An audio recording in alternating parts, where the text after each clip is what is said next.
Hello and welcome back. I think we're still waiting for a few people, but we won't be able to delay it too long because we have quite a lot to get through this afternoon. So welcome back, in many cases, I think, to the museum. Some of you weren't here yesterday and will be here for the first time. And for those of you that aren't, should make it clear that we are here, in a sense, to look at and think about the contents of this book, which we published about a year ago together with VHV in Zagreb on the occasion of the Istanbul Biennial 2009.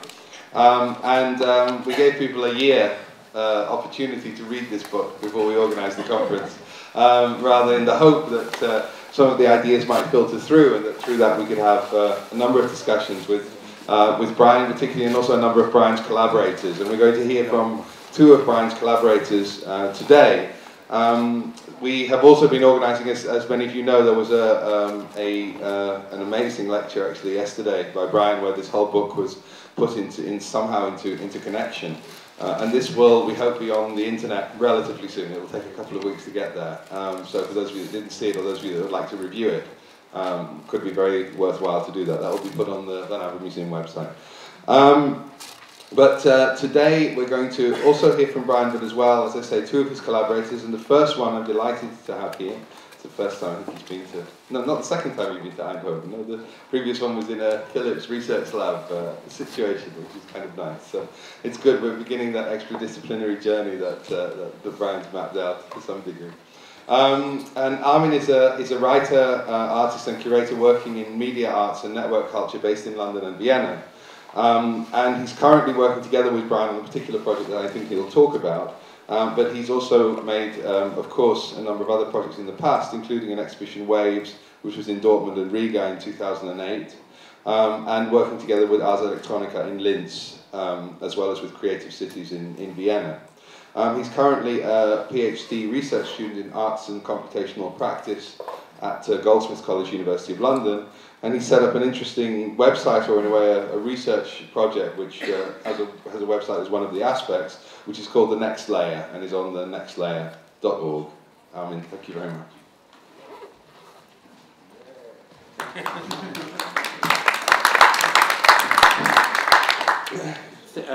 Yeah, thanks a lot, Charles. And I would like to use the opportunity, as one says, to thank you for the invitation. Also thank Brian for giving me the opportunity to share some of my research.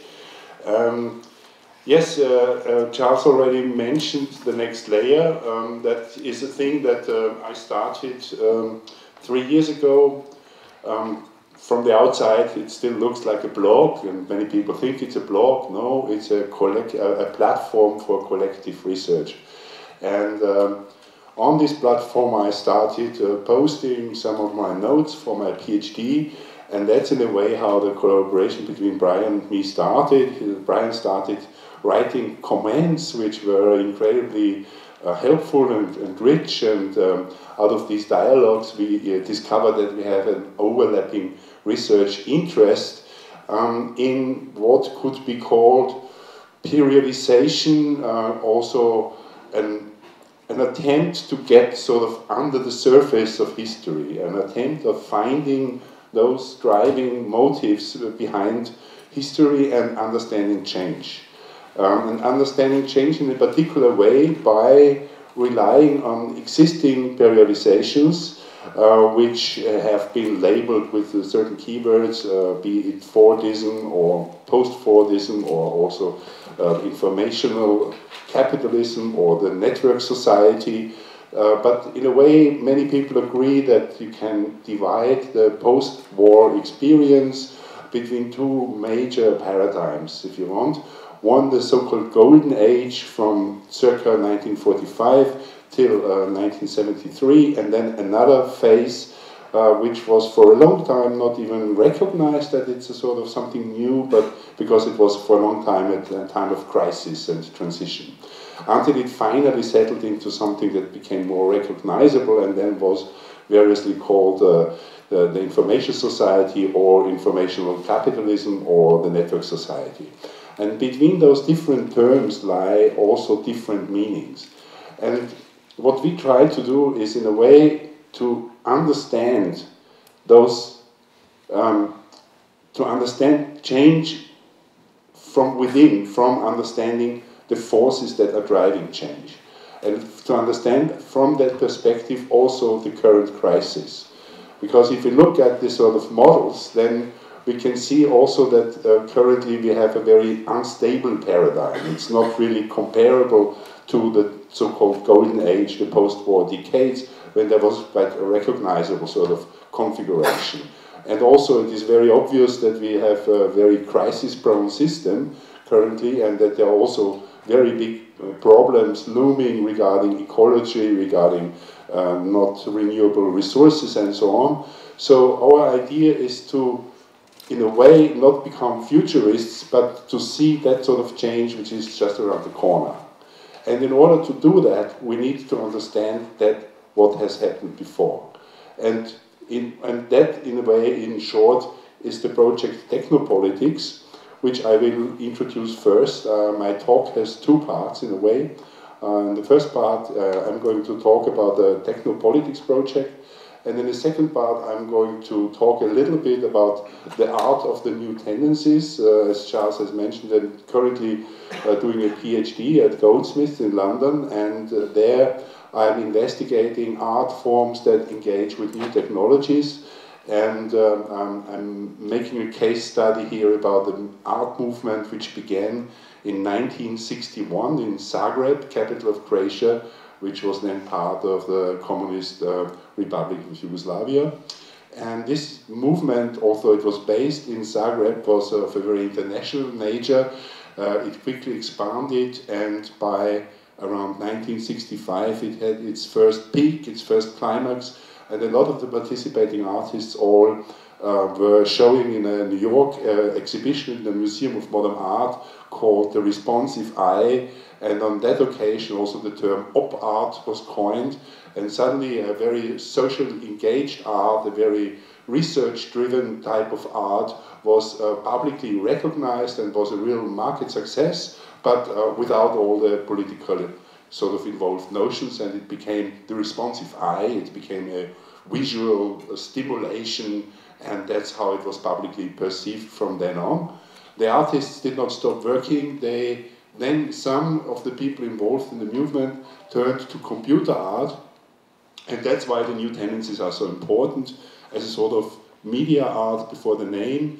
The computer was then seen as a chance to continue with this research-driven approach, but we all know where we live now, where what once used to be computer art in the sort of early 1990s, when people were looking for new and interesting types of interactivity, has now been turned into sort of very widespread ludic interface culture, which is totally dominated by corporate interests.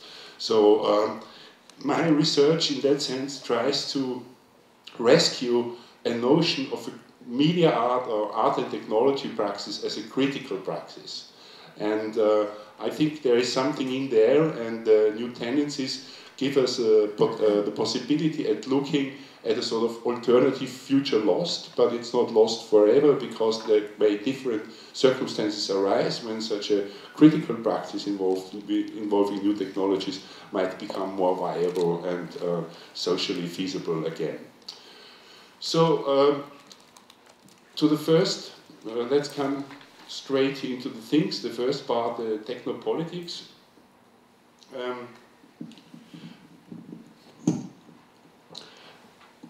As the term, I mean, I have already given an outline of the project as such, but that is more descriptive, that describes what we do. The term itself, Technopolitics, has for me several meanings. Maybe the most important meaning is the politics of technology. That's something that was discussed quite strongly in society and now is not very much debated at all. But as the good, courageous science studies people have shown, there is something at work, such as the social shaping of science and technology. Science and technology are not just neutral, and their progress is not just a natural progress that can occur somehow as a part of a natural progression of scientific innovations and findings, but it is socially driven. And by exploring and investigating the social forces that drive technology, we can understand technology much better, also in terms of its capacity to then again produce social relations. So in my understanding, technology is almost inseparable from the social. That's why very often I speak of the techno-social, and that's why I can also use the term technopolitics. What lies in that is an earlier critique, which came from Marx, and then was picked up by the early Italian operaio movement.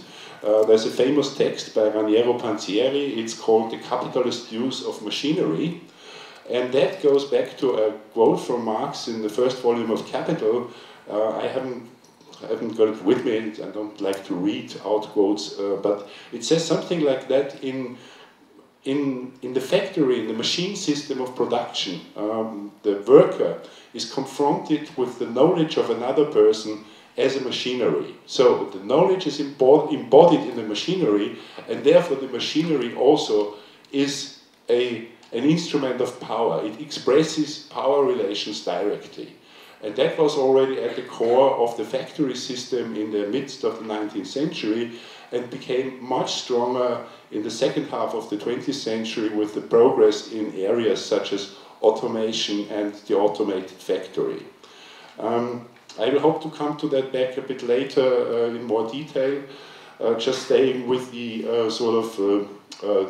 definition of the term, the politics of technology can also be reversed, and it can also become the technique of politics. Because in politics, a lot of technology is involved, a lot of forecasting, prediction, model building, simulation, in all kinds of areas, and also a lot of social sort of analysis, work with focus groups, and so on. So there are certainly also techniques which are not strictly only technical, but a combination of social techniques and using very advanced technologies also to run the world, to create social systems, to manipulate expectations, to manipulate votes, and so on and so forth.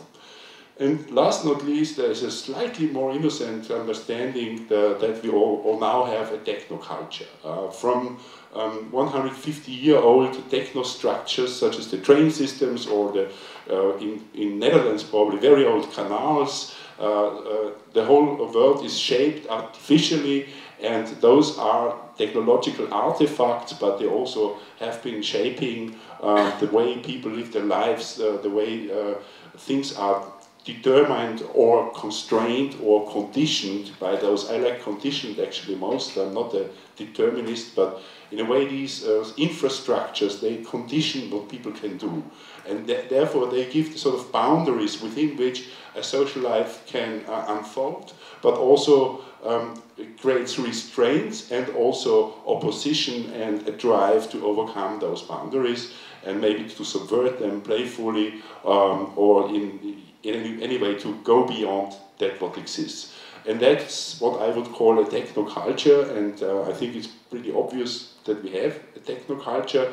But again, I think what's a little bit missing is a more widespread critical discussion of the sort of shape of that technoculture and where we actually want it to be going. The model of technopolitics is based on some insights. Actually, I think the first one was somebody Dutch, but then that was not very well known. The first one to discover long waves in the economic cycles. Everybody knows the business cycle. Marx had analyzed the business cycle, so there are 10-year cycles where a sort of new production line comes into play, and then at first there's a sort of frenzy phase and everybody invests into the new production, and then at some point what you get is overproduction, and then all this capital lays idle, and that's the crisis moment.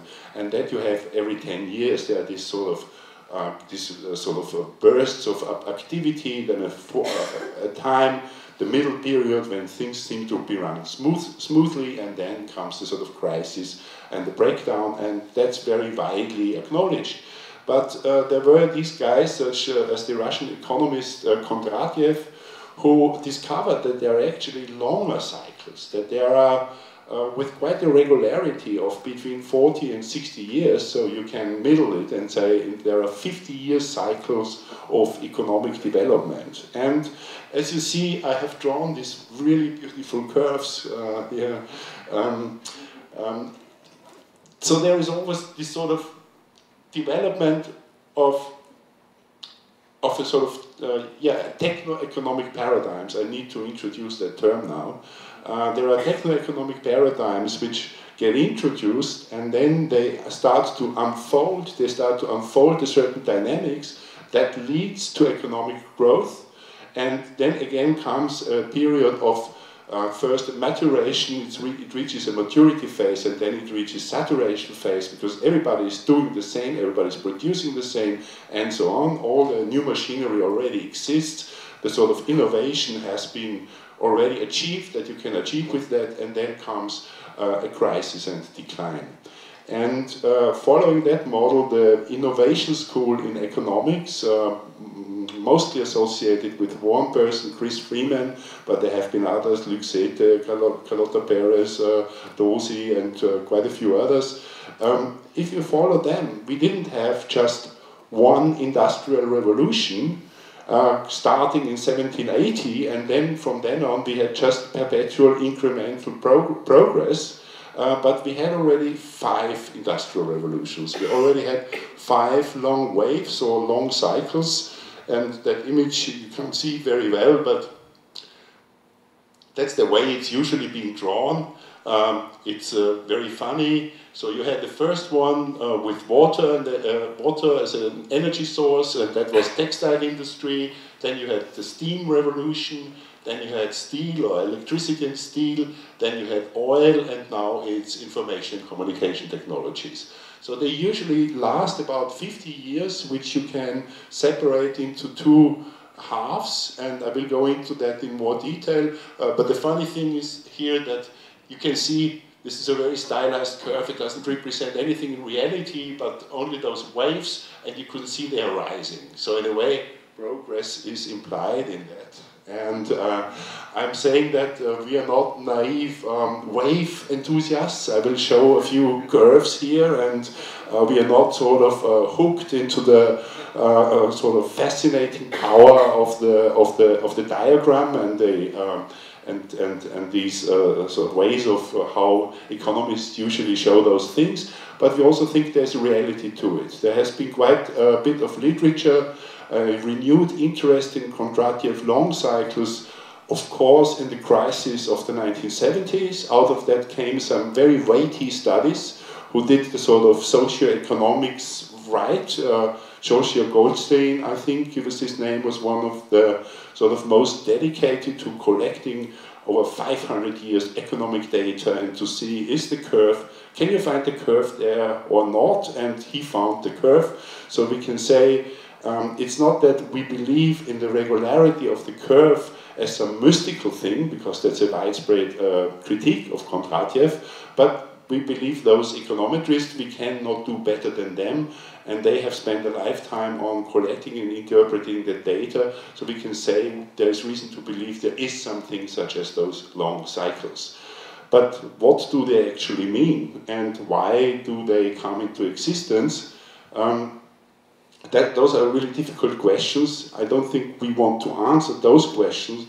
We want to build on a sort of sound type of economic, political, socio-economic studies which we use. We are not trying to become the better economists. I don't have an economic degree, neither has Brian. We are sort of dilettante political economists, but we think it's important to create a better or more sound basis for cultural critique. Those of you who were here yesterday, the way Brian interprets cultural critique, I find it very important to carry that out, but my observation has been that what a lot that has happened in the last 30 years is too much focus just on the superstructural things, on the world of ideologies. And if you are engaging in that, then you get a problem, because That's something that already Marx and Engels formulated in the German ideology. You start fighting ghosts with ghosts. You are trying to beat one ideology with another ideology, and then you are becoming sort of subjugated under the whole thing with intellectual trends. So every 2 or 3 months you may be thrown off course because that other buzzword comes or that new trend, and then those trends last maybe 2 years, and then your whole theory is false because you sort of the goalposts have been shifting again. So our motivation is not to become the better political economists, but to use, so to speak, hard theories or reasonably hard theories. There's of course nothing as like objectivity in that, but to use that as a sort of foundation for a cultural critique that tries to be precise also in its relation to historic development.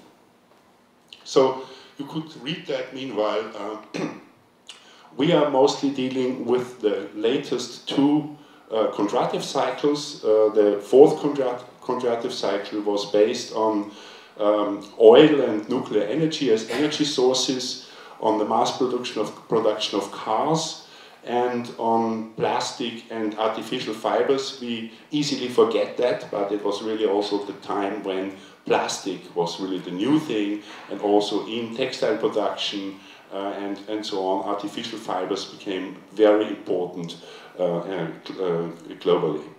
And this model by Freeman and Soete of the 5 contractive waves is quite interesting because it always looks as technologies in relation to each other. So there are always pairs or combinations of technologies. Here it's the combination of a cheap energy source, oil, which was kept artificially cheap also by certain political moves, which also locked the movers, the United States, into certain political patterns. And on the other hand, by the mass production of cars and other consumer goods, accompanied with the sort of the respective communication technologies, radio and television, which have a specific shape, namely they are broadcast media.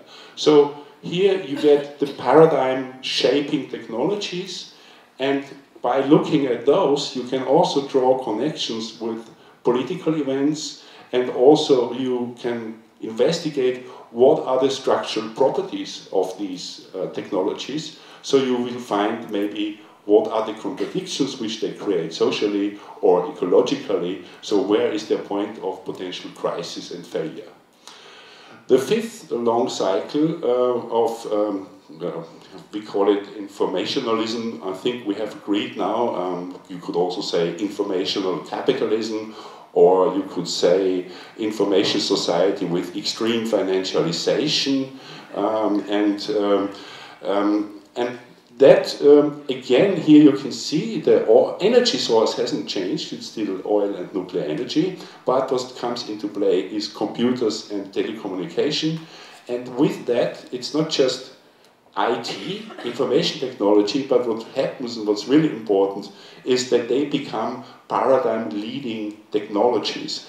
And those technologies which become paradigm-leading technologies, they always have this capacity to reshape all the other technologies. So a major thing that happens from the 1970s on is the informatization of manufacturing, of production. You get computers, chips, electronic components involved in every level of the production process in the factory, but also on a global level through telecommunication networks and what is called just-in-time production. And all that would not be possible without computers and telecommunication. And that has a very profound effect on the way the whole industry is run. So you could also say it allows, but I can't go into too much detail, that's the sort of foundation for what has been called flexible specialization. I don't know why I wrote flexible Fordism, because that's actually wrong, but yeah. But we have to consider another layer also, and that sort of development, and that's what Arrighi and Silva call, they have developed a model of hegemonic transition. It's based on a viewpoint coming from world system theory, from Immanuel Wallerstein, which they have sort of, Giovanni Giovanni Arrighi and Beverly Silver, they have expanded that model and used countless other studies. It's one of these big works where you can only say my admiration for that capacity to sit in the library for so long and study all that. But it shows that there have been 3 Western hegemonies in the last 400 years. And the first one was the Dutch Empire, actually, which peaked and declined in the 17th century. Then it was taken over, hegemony was taken over by the British Empire, which lasted from the late 18th to the early 20th century. And since the mid-20th century, we have got the American Empire.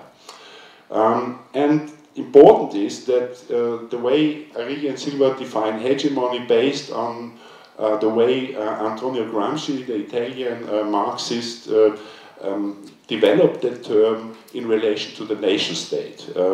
And they expand that term and on a world scale. Because Gramsci found out that power is not just a form of coercion. It cannot work if power is only based on coercion, but also there must be something in a system that makes it agreeable for people. So they internalize its value, they find some of the decisions which are made from the top-down power structure also agreeable, or at least some strata in society may find that it works for them. Yeah?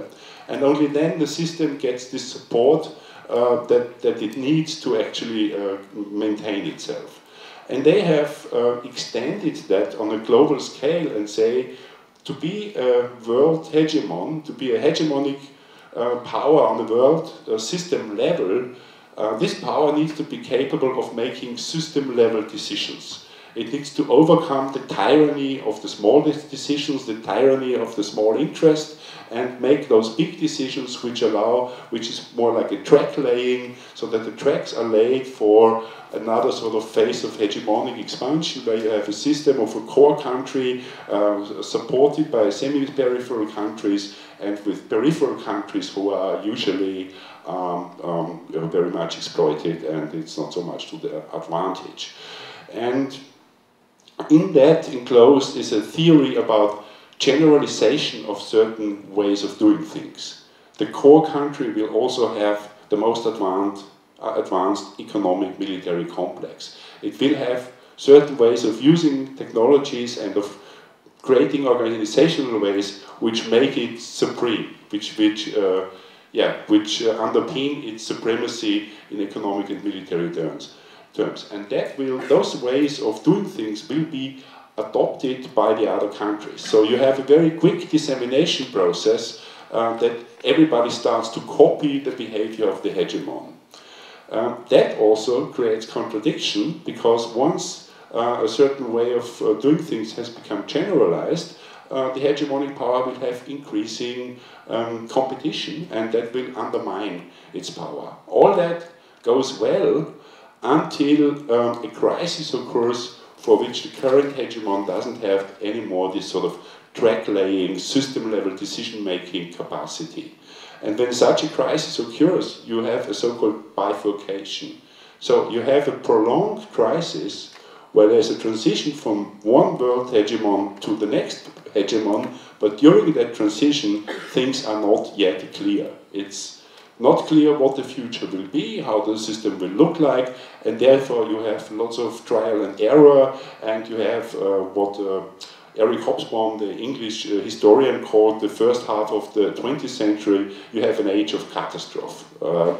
Basically, the transition from the British hegemony to the American hegemony, after the end of the First World War, America should have stepped in, but wasn't ready for many reasons, internal reasons, and so on. And so there was a period, a prolonged period, and during that period, everything that could go wrong did go wrong. You had first a rapid economic expansion based on Fordism, then you had economic crisis and contraction, then you had fascism, and then you had another world war. So these bifurcations are usually not nice things. We have strong reason to believe that we are already sort of at the beginning of another bifurcation, that there is a transition, I'm not such a big geostrategist. Some people think the next hegemony will be Asian. There's another possibility, it may be multipolar. There may be a sort of multipolar system that has a continental bloc, economic areas of influence who can somehow peacefully coexist, which is something that I would hope for. Anyway, an important detail is that always towards the end of a hegemonic system, financialization occurs. And that's what the French economist Braudel called a sign of autumn. So if you have an extreme expansion of financial markets, as we had over the last 20 years, it's a sign that the system that has run for a while is now coming to its end. Basically, the hegemonic power is not really superior anymore. The others have caught up. They are mastering the new technologies and the new ways of working as well as the hegemon, so they become very successful. And then the hegemonic power has the unique chance of using the fact that it controls the financial institutions, that it controls the sort of global protocols of how finance is done, how trade is done, to use that to switch from production to a mode of accumulation which is merely financial. And that this is somehow what has happened on the axis between Wall Street and the City of London, this extreme financialization as a sign that America doesn't compete on the level of production anymore, but it can use its hegemonic situation to cash in one more time. And what we have witnessed, around the 15th of September 2008 was maybe the sort of, the results of this attempt to really just make money from nothing or just from a position of power. Now, the curves. What's very important to see is, and this is very much inspired by an economist from Venezuela, Carlota Perez, who has this idea of the double paradigm. So, the curve, in a very stylized way, is maybe general economic growth or economic expansion. So you have this economic expansion which happens during Fordism, which started in the United States maybe in 38, in Western Europe in 45, and then it expanded rapidly and everybody was building millions of cars, and they started building cars in Japan and Korea and Mexico and so on and so on, which meant that by the end of the 60s it already reached a crisis point and a drop off. But the double paradigm means that once a paradigm has reached this sort of this saturation phase, when the system is saturated with the consumer products, but also the way of producing things, of organizing things has become so generalized that any advantage is gone, what happens is you have so-called agents of change. You have somebody who is doing something new and different, or has already been doing that for quite a while. So what we are investigating is how the informational paradigm developed from inside out of the Fordist paradigm. Because as is common knowledge, I guess, first computers were built in 1945. There was a lot of research in the American sort of military-industrial complex into the foundations of building networks, of writing computer software codes, new languages, interpretation of images, missile directing software, and so on. And all that happened while mass production of cars and consumer goods was still dominating. And it was noticed mostly only by the scientists themselves, a few entrepreneurs, a few industrialists, the people, the technocrats in government who funded that research, and maybe a few artists and other intellectuals who were trying to engage that, but it was not yet dominant.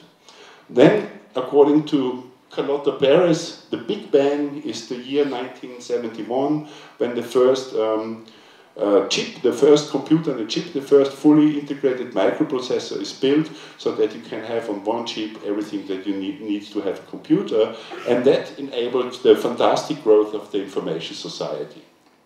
Now, as we know, the new economy in the 90s went through what Carlotta Perez calls a frenzy phase. So when the new technology first is developed, only a handful of people believe in it. Venture capitalists, entrepreneurs, avant-garde artists who may be engaged with computers in the early 1970s. But then, at some point in the 80s, everybody could see, oh, computers have a real advantage. You can do really good desktop publishing with it. You can fake the company letter and set up a letter writing scam. You can do all kinds of things that make this new technology really productive in many parts of life. And that's when a sort of frenzy sets in. That's when everybody starts to invest into those technologies. And that frenzy leads to the development of a financial bubble, which is quite different from the sort of bubble of the financialization, because it's a bubble that develops through the new technology. And that was the new economy in the 1990s, which led to the sort of bubble and boom. And then we had this bust in 1999 and the drop-off. And actually what should have happened is that everybody should have recognized that informationalism doesn't work, that we need a new system, that we need to address ecological questions and all that stuff. And maybe we need also to get off the hook of extreme consumer capitalism and everything it brings with it. But it didn't happen. The American Federal Reserve flooded the world with cheap money, and directly out of the crisis came the next boom. So I have really badly drawn, and I don't interconnect them.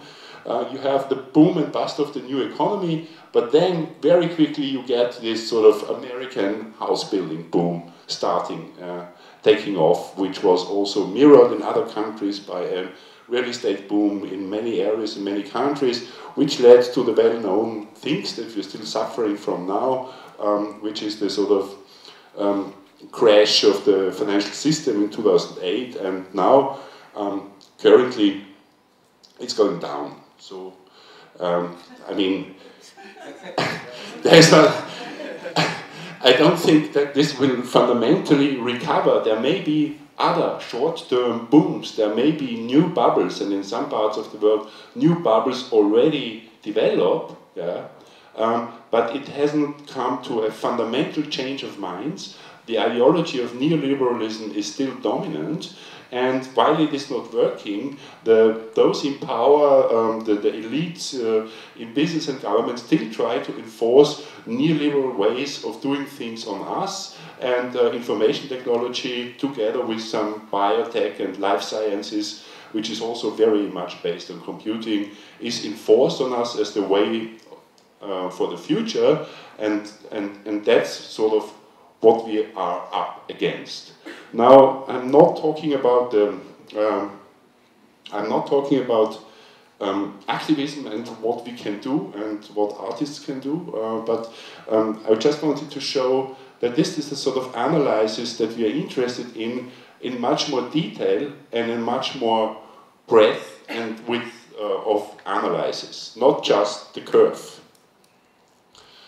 But to show the meaning below the curve, here in my recent design experiments, you have here, that was the profit rate in the United States. So you can really see these curves have a reality. From 1950 till 1967, the US businesses had an average profit rate of 25%. That's pretty fantastic. That was so much profit that businesses could expand without credit. They didn't need financial markets. Ford, GM, Monsanto, and who are they? They could do all the investment in research, all the foreign expansion, just by using their own profits. So that was the strength of that system. It crashed for various reasons. In the US first, then in Western Europe finally with the oil crisis in '73. So you have a drop to 15% and then you have a drop to 13%. I don't know what the average profit rate is, but I think in productive interests it's probably lower. So that sort of system has not recovered since.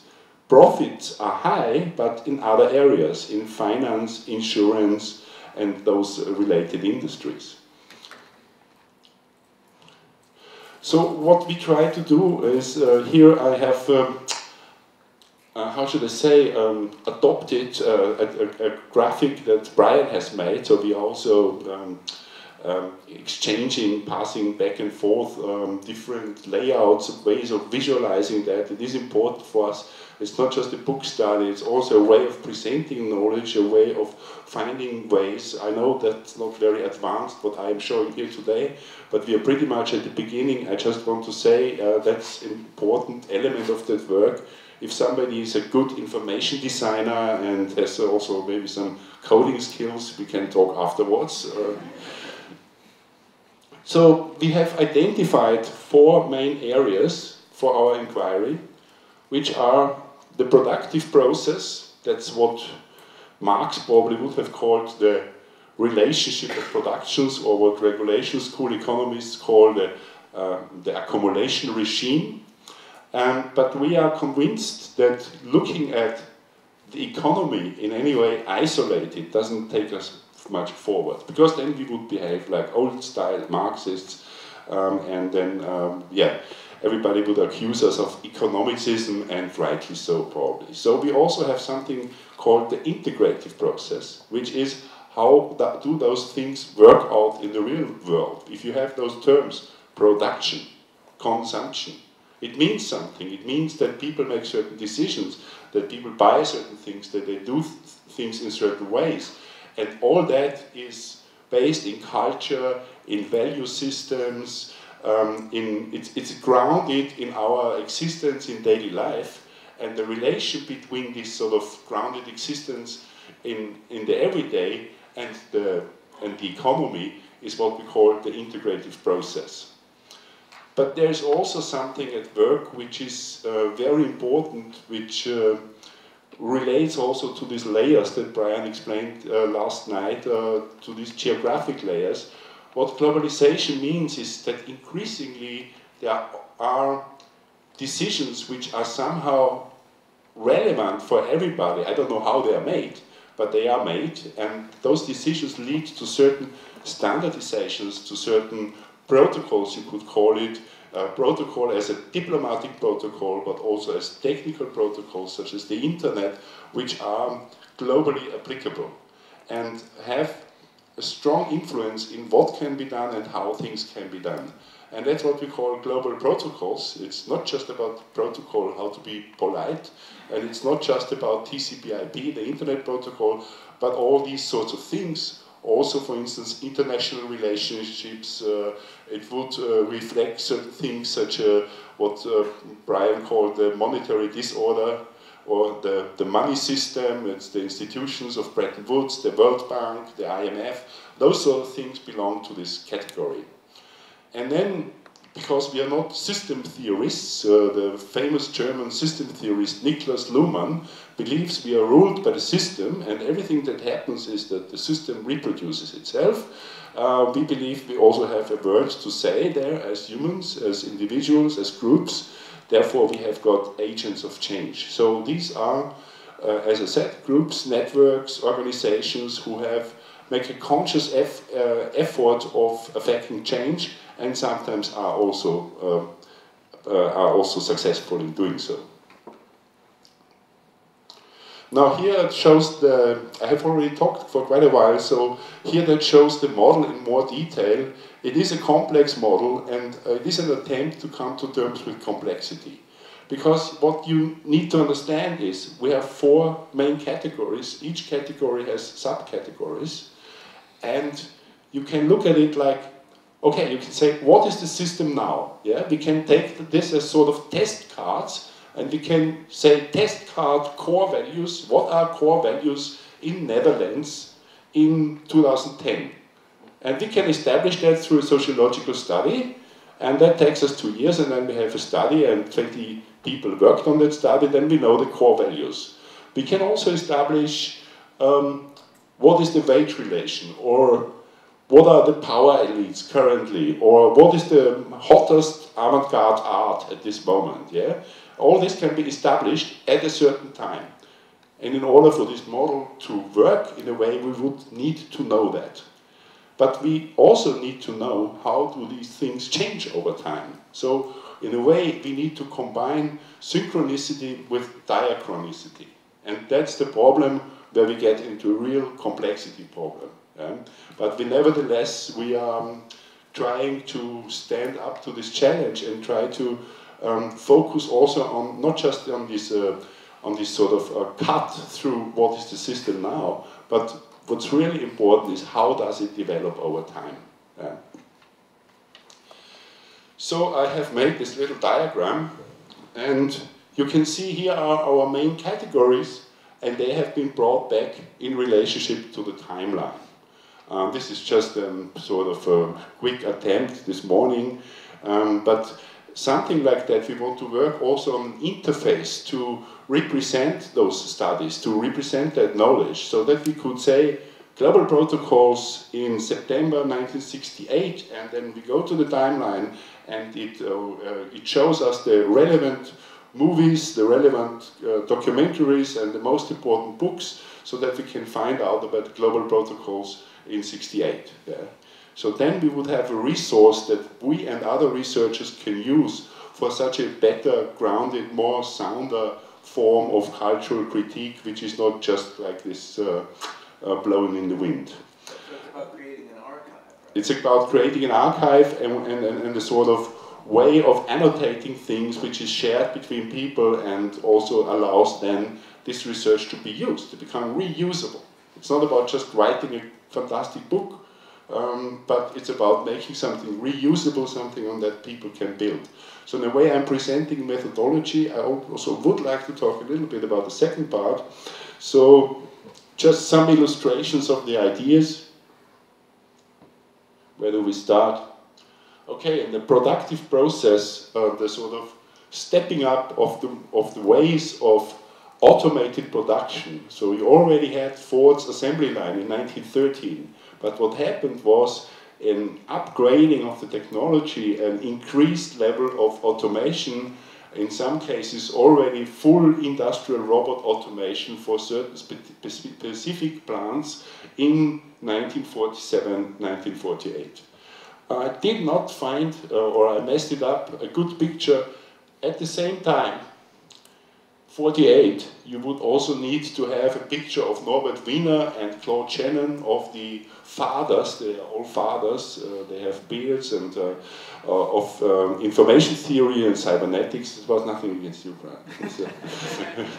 But it is really interesting, and that's what we try to do by creating such timelines and by having different streams and then comparing those streams with each other, that the beginning of automation in production coincides with a cybernetic view of the world, that feedback and information comes into the picture, and suddenly human people as individuals, production processes and whole societies are being viewed from this viewpoint of communication and control with informational feedback loops, which are thought suddenly to be the best way of explaining the way the world works.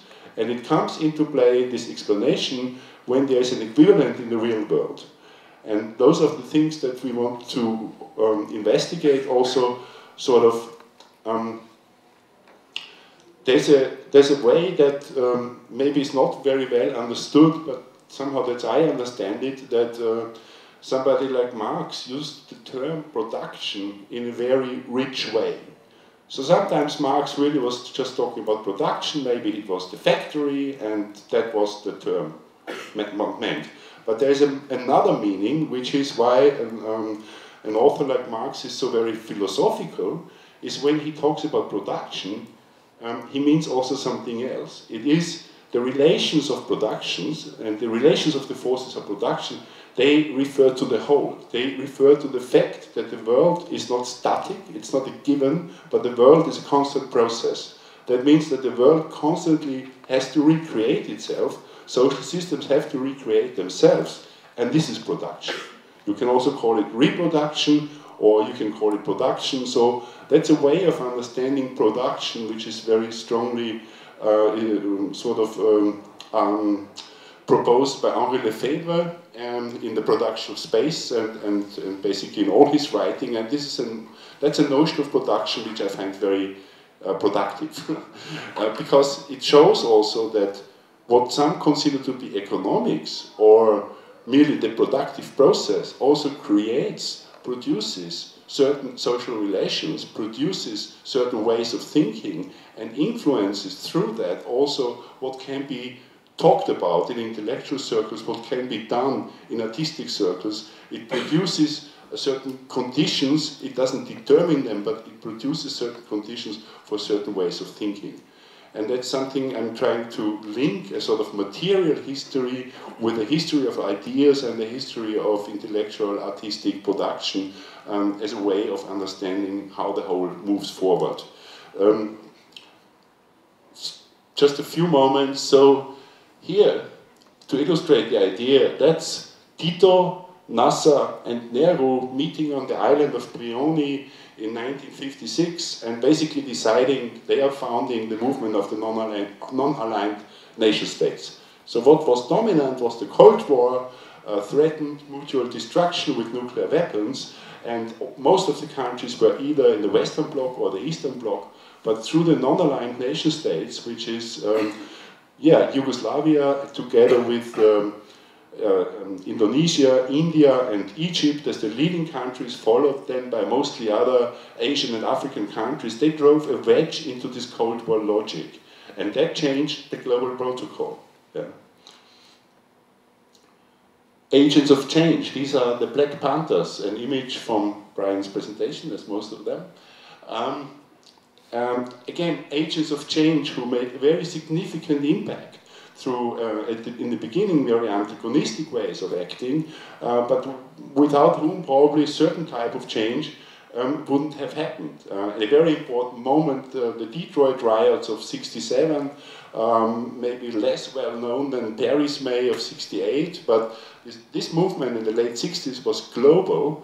There was a certain imagination at work, which is called in a very good book by an author whose name I can't pronounce, Kafasiades or something, the social imagination of the new left. And that happens simultaneously across the world, not just in Paris.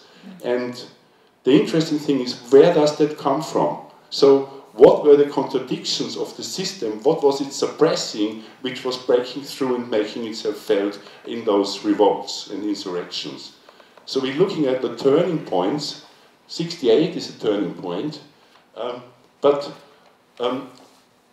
also at what stays the same. It's not just, I mean, there's a lot of talk about paradigm shifts. For some people, everything is a paradigm, and there's constantly also in sort of, I think, you can easily make intellectual symbolic capital by saying you have just discovered the latest paradigm shift. Yeah? Until now everything was like this and that, and now everything will be different. And when you say that, people will listen to you. Yeah? Wow, everything, a new age, a new epoch. Yeah? Fantastic. Yeah? And what we try is not to get carried away into such a thing, but to think about stability and change at the same time. To think also what stays the same, but does still change in a certain way. Like you still have people, I think, in Holland who can repair old windmills. You still have them. So there are still windmill makers. There's still the craft of windmill repairing. But those people now have probably much better chances of making an income than 300 years ago, because they are master artisans of a very rare craft. So the same old craft occurs in a new social logic. For master artisans, these days are very good, because the crafts have been dying out because of mass production in many areas. So then we come here, the introduction, a wonderful, fantastic television ad for the Apple Macintosh computer, Think Differently, with Muhammad Ali and Einstein and Luther King and Gandhi. So you have to watch that clip. Brian has it, I'm not going to play it, but that clip explains you the computer revolution much better than anything I have read so far. You can understand it in hindsight, what this clip has to do in a way of recuperating the agents of change of the past. Yeah? Just here they are standing there firing their guns into the air. They are real enemies of the state. Some of them get shot, a lot get imprisoned. They are real agents of change. Now they are part of the Apple advertisement. So if you believe what Ciabelli and Boltanski write, is that a lot of the values of '68 became incorporated into a new spirit of capitalism, which by the late 1990s, with its individualization, autonomous, self-driven work, and so on, was the complete opposite of everything that happened in the 1950s and 1960s. And just because it's one of my rare own photographs, that of course creates new forms of antagonism. That's the June 18th, 1999, Carnival against capitalism in the city of London, when for a few hours the police forces really totally lost control. I was there. It was a real carnival. It was pretty joyful until the horse-mounted police came and one horse almost trampled to death, a woman demonstrator. Then the mood changed. But until that, it was really it was fantastic weather. It was one of the best days of my life, I can say. But since then, of course, we had a lot of reaction. So this net-based activism coming from anarchist circles, coming from the Reclaim the Streets as this sort of anarchism of the internet-supported sort of activism, also called hacktivism of the late 90s, in a way, it was interesting. Partially it worked. Brian has written a lot about it. But why can't we do the same now? Or should we still do the same now? These are sort of questions to illustrate why we are doing this. Yeah? We need to understand what has changed since '99 in order to be able to make decisions about what we do as artists, or as curators, or what would be a really interesting topic, or what would be the most sort of fruitful, productive problem to attack. Now, I have a few minutes maybe just to give you another insight into what I'm doing. I've already talked quite a long time, so I will try to make it short, which is of course totally impossible. This is the first chapter of my PhD. It's on a movement called the New Tendencies, which emerged in Zagreb in 1961, but was an international movement. There were artists from Argentina, Brazil, France, Germany, Italy. A lot of them were collectives, they were groups, and they worked collectively. Some of them were pretty radical. They signed even their works collectively, and they all wanted to discover a radically new way of working, not just a new aesthetics, but they had a sort of very socially engaged, driven understanding of their role, and they wanted to find a new role for the artist. And also a new form of production. Where they were coming from was that at that time what was dominant were what they dismissingly called the primordial scream of irrationalism, abstract expressionism, informal touchism. So in their interpretation, the post-war years were dominated by art forms which reacted to Hiroshima, Bergen-Belsen, to the expansion of a very rapid modernization, to the creation of very functionalist city architectures, as artists, by doing very irrational things, by throwing around paint, by emphasizing their individuality, their subjectivity. And that was, for the artists of the New Tendencies, that was the old thing. They wanted to do something radically different from that, so they emphasized a sort of, in the beginning, something very neo-constructivist, neo-concretist, something that was aiming at the most objective, at the most subjective way of making art. And what I try to find out, I'm trying to use this case study as a first application of technopolitics. So I try to understand this art form, this art movement, by locating it within the framework of technopolitics, which is a significant extension, because a lot of the texts which I read, which are accessible about this art movement, they only discuss it always in the terms of an art movement. So they will talk long about the problem informal versus neo-constructivism, but they would not talk about these sort of paradigm-shaping forces and these sort of relationships with other things in which I try to situate the whole movement. And ideally, I would be able to do that in such a way to make the connections between the techno-economic paradigm and the practices of the new tendencies evident, so that it becomes self-explicable. But that is very, very difficult. So I have tried to understand that movement, and for a long time it gave me a big headache, because they had certain ideas coming from Gestalt psychology, but also coming from earlier concrete artists, that in a way something purely visual could be knowledge. That creating something that is purely visual would give the viewer a chance of gaining a deeper and better understanding of the world. So they were making highly abstract art. You see two examples here. From this viewpoint of using that to create a better world. Now we, in our day and age, we are so used that form is dissociated from meaning in that form, in that sense, yeah?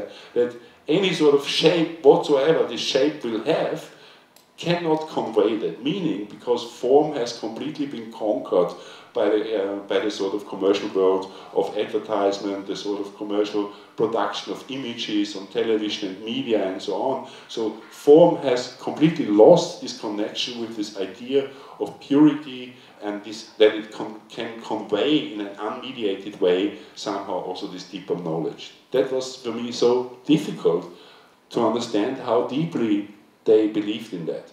But the interesting thing is that once I got it, it's all falling into place. The movement of the air would change the arrangement of these little squares and would give different ordering systems. Later he used the same principle to create big mobiles using lights to very spectacular effects. So the big problem at the time was a social system which created conformity on a massive scale, where you had the problem of atomized individuals being sort of under force fields of very large entities, the trade union, the church, and also other of these sort of big mass organizations, where the individual was increasingly getting lost, and the sort of subjectivity of the person was not really counting. It was not really matter. It did not really matter. It didn't matter in production. It didn't matter in private life and consumption. So in that sense, the artists of the new tendency, they tried to activate the spectator. They tried to create sometimes pretty aggressive installations using light to set people off center and thereby make them engaged. And as really they believed that this sort of setting people off center could be a way of activating them, of starting to make them think. And okay, my model, final round. So what I needed to understand there is what relationship that had with structuralism, because at the same time structuralism, Umberto Eco, the open artwork, sort of this idea of the open artwork was exactly coming out at the moment, and the new tendencies were spot on in the center of that. They did an exhibition called Programmed Art with the computer company Olivetti in '62, for which Umberto Eco wrote the introductory essay.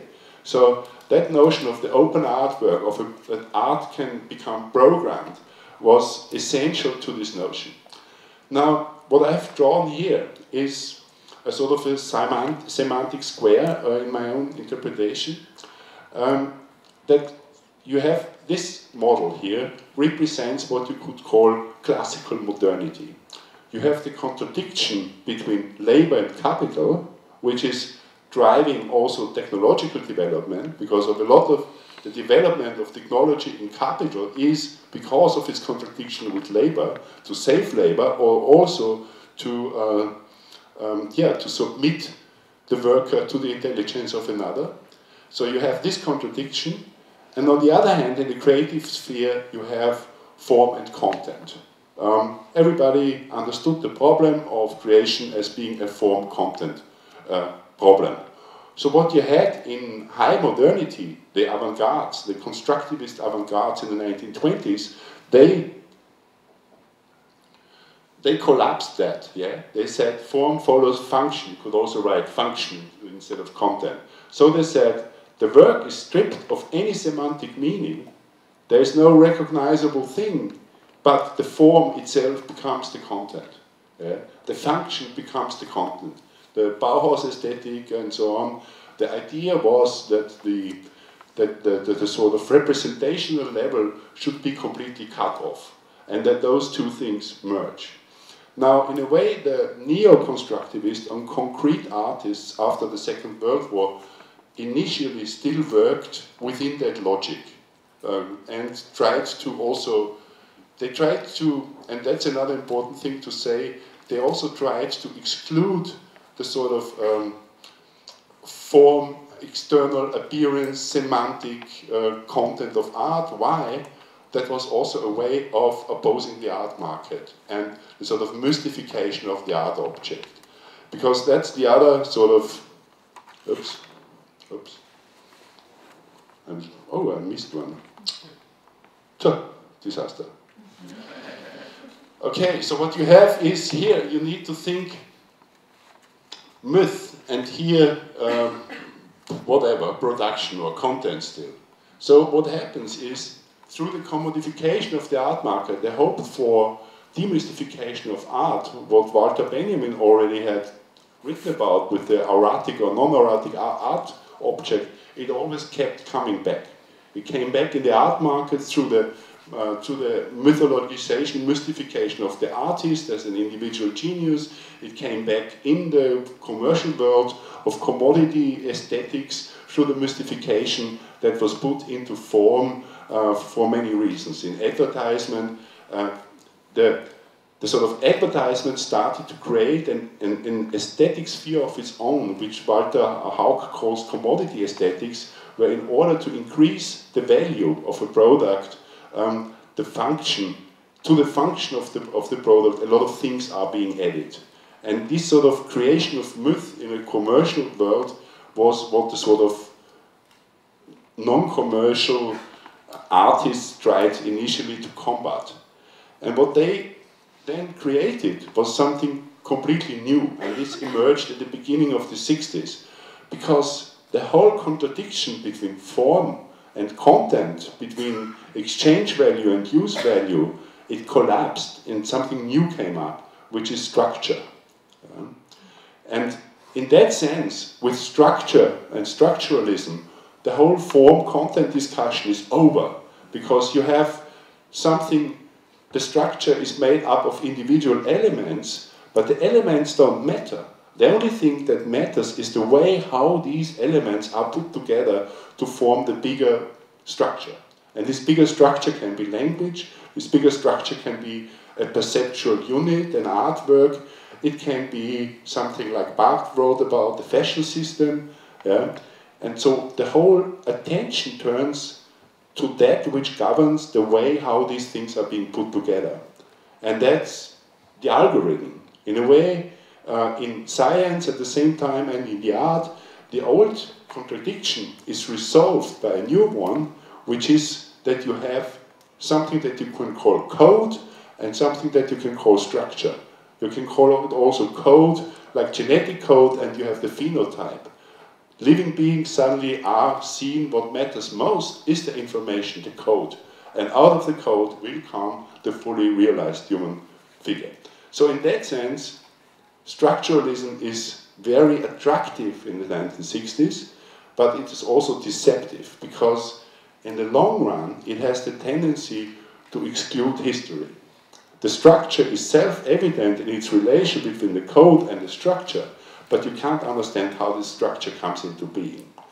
And that problem, in a way, I know it sounds very abstract, but I wanted to make it short, that problem would haunt the new tendencies, because that can be abused. So there was this exhibition in 1965 at the Museum of Modern Art, where this just became visual special effects, and you can see it can easily be adopted to visual special effects. It has nothing built into that to resist this commodification of that. You can also see just in those two examples how you have that aesthetics. Out of that will come an information aesthetics of super efficient, optimized signs which circulate in the sort of information highway. You have this notion of information, of giving most information with least effort. All that is already in that work, and was coming from a very austere, socially engaged, research-driven agenda, also doing research in order to not do art, basically. They were very anti-art, so for them doing research was a way of not doing art for the art market. They just made experiments and then they showed results like scientists and so on, but in the end all that was cut off. This sort of structuralist logic of the visual structuralism, all that was cut off, and what remained was this perception of either kinetic art or op art, and there where you can see from there something starting that the artists then turned to ever more playful things. They made outdoor playful installations with lots of audience participation. Some others did environments, very big environments. They made inflatables, and that then turned into a sort of an art for all thing in the 1970s, and it's something that's still at work when in London somebody like Usman Haque has balloons filled with helium, and with your mobile phone you can change the color of those balloons. So in a way this thing has been killed off by its own success, because we have that now everywhere. But what's interesting for me is, at this point of origin, where was its potential to do something differently? Yeah? And would that potential, under different circumstances, still be there? Because I think one of the problems with the '68 backlash was that many intellectuals and artists thought any engagement with science and technology is inherently affirmative towards capitalism and techno-utopian, and thereby uncritical. And that, in a way, still characterizes the sort of permanent crisis of media art, and this critique, in many cases, it's true. But I don't think it's necessarily true. So, in that sense, I am deep down a bit of a constructivist functionalist, but only in a certain sense, and I hope I will, look into the bright future of the 1960s.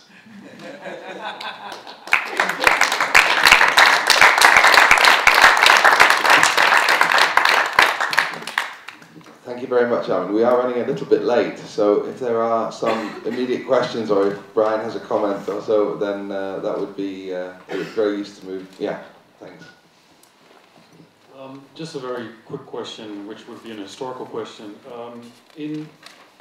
What struck me very much in your talk, thinking about these movements as new tendencies and Grafiken, what you're describing there, of course, we have a bit of an historical replay, which is the return to, what's sometimes called the laboratory phase of constructivism, right? Yeah. The interesting big thing being here the transition to some kind of productivist stage in that early avant-garde. Why does it seem then with new tendencies that we're not able to make that transition to a productivist stage? I mean, one answer already being, of course, that we're out of the Fordist paradigm. But is that not part of the problem for new tendencies? I think that there is a big, that's true. That's one thing is that question, but one thing is in the new tendencies, they have a completely unresolved relationship with design. Design was the big elephant in the room, industrial design. So everybody was thinking about design. The other question was urbanism. They were thinking on this infrastructural layer of an integrated art, that their socially useful art should work actually on an urbanist scale, on a scale of industrial design. And in Yugoslavia, I think, because they had this hybrid system which was partly communist and partly capitalist, there was a genuine interest in something that, maybe this a famous essay, I think, by Avatov about the socialist object. So considering design as not just creating objects, but design as a way of inventing new social relations and creating design not for a commodity economy, but designing for a socialist economy or a socialist system, which in Yugoslavia's case at that time there was the official notion of self-management. It was not Stalinist. It had another better ideology, which when you read it, very often you would think that's written by some 68 hippies, actually. But that was the official state doctrine, yeah? The withering away of the party. Not just the withering away of the state, the withering away of the party. But I think what happened there is, in a very short time, in '61, you still could believe that. You still could believe that as an artist, if you worked with industry in Yugoslavia, if you worked with the most advanced companies in electronics or whatever, you could create something that was socially good in an acceptable social context. Also, New Tendencies were closely linked with this College of Design in Ulm, and there were also similar ideas. And by '65, what you could see, there was no such chance, certainly not in the West. Productivism could only work within a communist idea of an egalitarian system.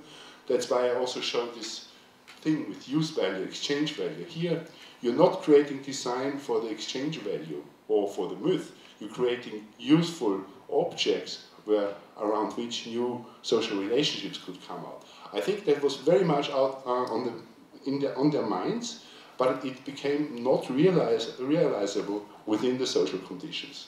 And that was already what caused the crisis by '65. New Tendencies continued computer-based in the late '60s, early '70s. But that movement which I have shown now, those people who made these kinetic, light objects, participatory things, they had their crisis already in '65.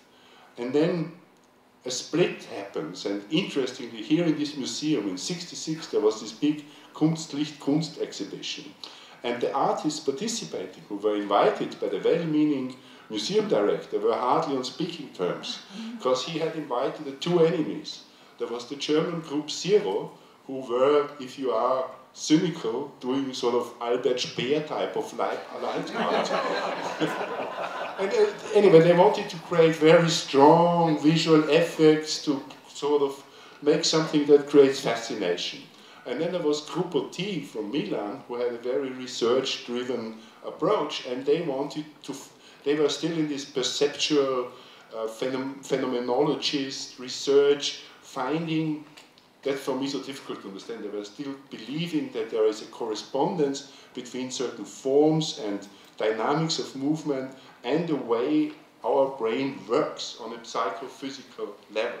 And that was their idea of research. Which can, of course, as Brian pointed out, lead into totally mad Cold War research ideas of how you can reprogram people by shooting those abstract images at them. Yeah, I'm also struck. I think there's an interesting history to pick out in this city as well, in the relationship between Phillips and artists and how that developed, because it really begins to some extent with Corbusier and the poem Électronique in '59.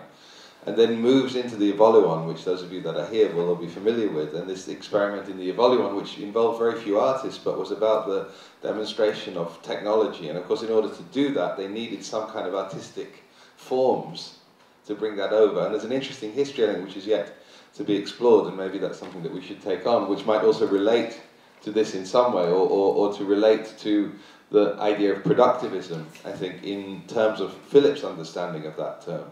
And how this ended up in this sort of curved way, in the end becoming a conference centre for business conferences. But no longer open to the public, which is significant, I think, that it becomes closed to the public. Are there any other questions? Or I think, Brian, is there another question? You go, maybe there's another one after. Yeah. I just wanted to make a remark about productivism and the kind of laboratory phase. It seems to,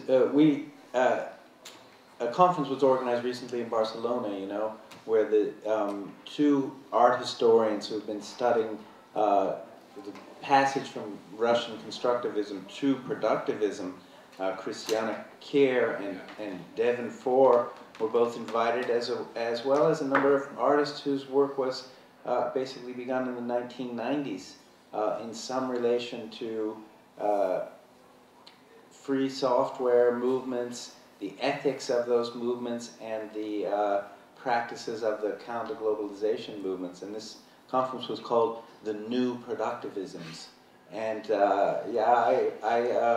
I risked saying to the historians that their model of the move out of a creation of aesthetic form towards trying to actually intervene in the deployment of industrial techniques is something that many of us had experience with in the 1990s as the Linux, the core of the GNU Linux operating system was being developed massively by a new distributed development process which was deliberately situating itself outside the market and also outside the control of corporate laboratories. And so given that a large number, or at least a significant number of artists were involved in those movements, you could draw a historical, or at least I maintain that you can draw, and indeed we did, but by staging this conference, make that absurd or audacious claim, if you will.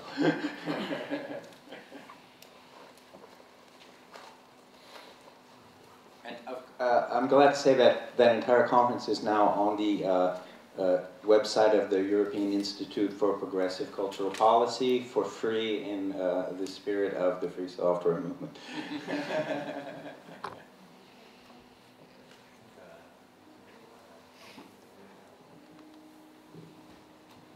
I mean, I think maybe we'll return to it at the end.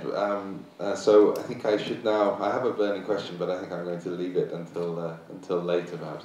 I suggest we all go and have a cup of coffee. I think you get a bon, which you can buy in the Dutch system of free software, and then please come back in about 20 minutes. Is it half an hour? Half an hour. Half an hour.